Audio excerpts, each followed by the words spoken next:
The vibrant heart of Israel has been silenced. Once alive with the sounds of laughter, music, and bustling nightlife, Tel Aviv now stands eerily quiet. The city that never seemed to sleep is now shrouded in darkness and uncertainty, its energy replaced by a heavy, anxious stillness. Today, on June 18, 2025, Tel Aviv is a city gripped by fear. The faces of its people reflect a deep unease as families, friends, and neighbors seek shelter wherever they can. The once busy streets are now filled with tension, every passerby glancing nervously at the sky. The recent missile attack from Iran has shaken this nation to its core. The shockwaves of the assault have rippled through every neighborhood, leaving behind a trail of destruction and heartbreak. Emergency responders work tirelessly, their efforts a testament to the city's resilience. Sirens have become the city's new soundtrack, a constant reminder of the danger overhead. Each wailing alarm sends people scrambling for cover, their hearts pounding with fear and uncertainty. The sound echoes through empty streets, a chilling signal that safety is never guaranteed. In the early hours, a barrage of Iranian missiles streaked across the sky, targeting civilians. The night was lit up by fiery trails, as families huddled together, praying for the attacks to end. The sense of vulnerability was overwhelming as the city's defenses were put to the ultimate test. Explosions rocked Tel Aviv, turning familiar streets into chaos. Buildings shook, windows shattered, and the air filled with dust and sirens. The destruction was immediate and devastating, leaving many to wonder if their homes would ever feel safe again. For the first time in a generation, war has come to the doorsteps of millions of Israelis. Families gather in safe rooms, comforting children and each other, trying to make sense of the chaos outside. The fear is palpable, but so is the determination to endure. This is not a distant conflict, it's a war that has reached into homes, schools, and cafes. Everyday life has been upended, as places once filled with joy and routine are now marked by destruction. The sense of loss is profound, touching every corner of the city. The world is watching, knowing this could ignite a much wider fire. News agencies broadcast the devastation, and global leaders issue urgent calls for restraint. The fate of the region, and perhaps the world, hangs in the balance. The images are stark: empty playgrounds, shattered windows, and streets littered with broken glass. The laughter of children has been replaced by an uneasy silence, as the city mourns what has been lost and braces for what may come. Families huddle in bomb shelters, clinging to hope and to each other. In these cramped spaces, parents try to shield their children from the horrors outside, telling stories and singing songs to drown out the sounds of war. The conflict between Israel and Iran is not new, but this direct confrontation is a terrifying escalation. Military forces on both sides are on high alert, and the threat of further violence looms large. The world holds its breath, fearing what might come next. The attack on Tel Aviv is a turning point, leaving everyone asking, is this the beginning of a much wider, more destructive war? Conversations are hushed, and every new report brings fresh anxiety. The uncertainty is overwhelming, as people try to imagine what the future holds. The answer remains uncertain, hanging over the silent, damaged streets of this once thriving city. As night falls, Tel Aviv waits, hoping for peace, but preparing for whatever tomorrow may bring. The shadow war between Israel and Iran is over. What was once a series of secret operations and deniable attacks has now erupted into a full-scale, open conflict that is shaking the foundations of the Middle East. Years of covert operations, cyber attacks, and proxy battles have finally boiled over, spilling into the public eye with devastating consequences. In a dramatic escalation, Israel launched direct strikes on Iranian nuclear and missile facilities, targeting sites long suspected of advancing Iran's military ambitions. Iran responded swiftly and forcefully, unleashing waves of missiles on Israeli cities, sending millions scrambling for shelter as sirens wailed through the night. This tit-for-tat exchange marks a new, dangerous phase, one where the risks of miscalculation and wider war are higher than ever before. Iran's leaders have issued stern warnings to the United States, declaring that any American intervention will be met with fierce and immediate retaliation, raising the specter of a broader regional war. Now, Washington faces a critical dilemma. Should it stand firmly by its ally Israel, or risk being drawn into yet another protracted conflict in the Middle East, with unpredictable consequences for the entire world? The stakes have never been higher. Diplomats are racing against time, as the window for peaceful negotiation narrows with each passing hour, and the threat of escalation looms large. World leaders, including Russia and China, are scrambling to respond, holding emergency summits and weighing their own interests in a region already fraught with tension. France and other European powers are urging restraint, warning that any attempt at regime change or further escalation could plunge the region into chaos and make the crisis even worse. With every missile strike, the risk grows that this conflict could spill over borders, drawing in neighboring countries and creating a humanitarian disaster on a massive scale.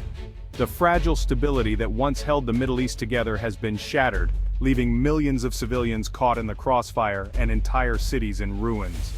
The world now faces the far-reaching consequences of this unpredictable confrontation, as global markets react, and ordinary people everywhere watch events unfold with growing anxiety. The question remains, can diplomacy pull these nations back from the brink, or is the world witnessing the start of a conflict that could reshape the region for generations to come? Life in Tel Aviv has come to a grinding halt. Streets once packed with life are now empty. The threat of missile attacks has driven people indoors, schools are closed, businesses shuttered, and families huddle in bomb shelters. The city's energy has been replaced by anxiety and silence. For many, bomb shelters are now home. The simple act of going outside is a risk. The war is not on TV, it's the reality of daily life. The psychological toll is immense, normalcy has vanished. The sounds of laughter and commerce are gone, replaced by sirens and emergency vehicles. Nowhere feels safe, and the sense of vulnerability is overwhelming. The government urges citizens to stay near shelters, but the fear is inescapable. Tel Aviv, once a symbol of resilience, is now a city under siege. For years, Israelis trusted their advanced missile defense systems, Iron Dome, David's Sling, Arrow. These technologies were a source of national pride and a sense of security. That confidence has been shattered. The Iranian attack exposed the limits of these defenses. Many missiles got through. The sheer volume and sophistication overwhelmed the shield. This failure has sent shockwaves of fear and doubt across the nation. If the Iron Dome can't guarantee safety, what can? The illusion of total security is gone, replaced by harsh reality. Israelis are now grappling with a new vulnerability. The promise of technological superiority has been broken. The sense of being protected by an invisible fortress has vanished. In a small Tel Aviv apartment, Yael tries to distract her children as sirens wail, echoing through the city. The sound is all too familiar now, a chilling reminder that danger is never far away. She gathers her children close, their small hands clutching at her shirt, eyes wide with questions she cannot answer. "We run to the stairwell, the safest place we have," she says, her voice trembling with exhaustion. The stairwell has become their refuge, a narrow space where fear and hope collide.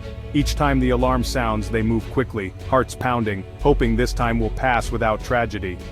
I tell them it's a game, but they know the truth. The fear is constant, a shadow that lingers even after the sirens fade. The children try to play, but their laughter is nervous, their eyes darting to the door, waiting for the next warning. We don't sleep, we just wait for the next alarm. Nights stretch on endlessly, filled with anxious whispers and restless shifting. The family clings together, finding comfort in each other's presence, even as exhaustion weighs heavily on their bodies and minds. Her story is one of thousands, ordinary people trapped in an extraordinary nightmare. Across Tel Aviv, families like hers endure sleepless nights, their lives upended by uncertainty and fear. Each face tells a story of resilience, of people forced to adapt to a new reality. David, a cafe owner, stands by the wreckage of his neighborhood, the place where he once served coffee and laughter, now reduced to broken glass and dust. The destruction is overwhelming, but he remains, determined not to abandon the place he loves. "We believed in our army, in our technology. Now, I feel helpless." His words echo the uncertainty felt by so many. The sense of security they once knew has been shattered, replaced by a vulnerability that is hard to accept. He speaks of resilience.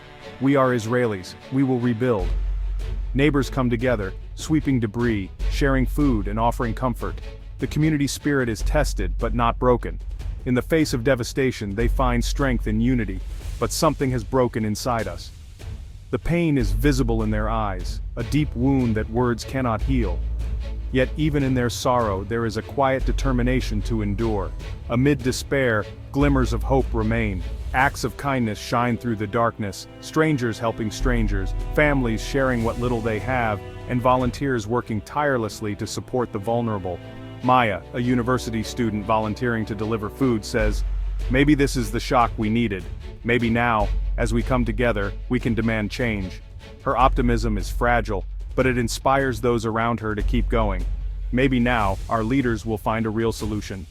The hope is that out of this crisis, something better can emerge, a future where children no longer fear the sound of sirens, and families can sleep in peace. This faint hope is born from desperation, a belief that things must finally get better. It is a hope that grows in the cracks of heartbreak, nurtured by the courage of those who refuse to give up. These personal stories paint a vivid picture of a nation in trauma. Behind every statistic is a family, a dream interrupted, a life forever changed. The pain is real, but so is the resilience. The conflict is not just about missiles, it's about lives torn apart. It's about the loss of normalcy, the struggle to hold on to hope when everything familiar is gone. It's about the struggle to maintain hope when the world feels like it's collapsing. In every shelter, in every ruined street, people search for reasons to believe in tomorrow. From mothers to volunteers, these voices tell the true story: fear, loss, and stubborn hope. They remind us that even in the darkest times, the human spirit endures, reaching for light. Even in darkness, the hope for a peaceful dawn persists. As the sun rises over Tel Aviv, it brings with it the promise of a new day, a day when hope might finally overcome fear. The United States stands at a crossroads. As Israel's closest ally, the pressure to intervene is immense. President Trump's administration weighs options, from military aid to direct strikes on Iran. The president's statements swing between threats and calls for diplomacy, fueling uncertainty. Inside the White House, coordination with Israel is constant, but the risks are enormous. Congress is fiercely divided, demanding debate and approval before any military action. Constitutional questions about war powers complicate the response. America's decision will shape the future of this conflict and the region. Will the U.S. push for diplomacy or join the fight? The world watches, knowing millions of lives hang in the balance. The Israel-Iran conflict has sent shockwaves worldwide. Russia condemns Israel's strikes. China coordinates with Moscow, forming a new power bloc. European allies urge restraint and diplomacy, fearing escalation. The lack of a unified response makes peace harder to achieve. Global oil prices surge as traders fear disruption of shipping routes like the Strait of Hormuz. A wider war could choke off oil supplies, triggering a global recession. Economic fears add urgency for a solution. The crisis affects everyone, from gas prices to market stability. Governments everywhere are under pressure to de-escalate. The world is on edge, hoping international pressure can pull both sides back. The hope to avoid chaos that could ripple across the globe. Amid chaos, political leaders make bold moves. Israeli officials now speak openly of regime change in Iran, raising the stakes. This rhetoric puts maximum pressure on Tehran, but risks provoking a fiercer response. Exiled Iranian opposition groups call for uprising, hoping war will spark revolution. Social media amplifies their message, adding volatility. Within Israel, some hope the crisis will force a rethinking of defense strategy. The failure of the missile shield has exposed the need for change. Citizens are desperate for real, lasting security. Competing calls for change highlight intense political maneuvering. The direction these forces take will shape whether the region finds stability or descends further into war. The path forward is dangerously unclear. Israel and Iran remain locked in a cycle of attack and counterattack. The world watches the U.S., knowing its decision could tip the balance. Military intervention could unleash a regional war with unimaginable consequences. Yet the shock of the attacks has forced a moment of reflection in Israel. Some believe this trauma could spark real change, a new vision for security. For civilians, the future is terrifyingly uncertain, but hope persists. They pray leaders will choose negotiation over war. The choices made now will determine the next chapter. The world holds its breath, hoping for a path away from the abyss and toward peace.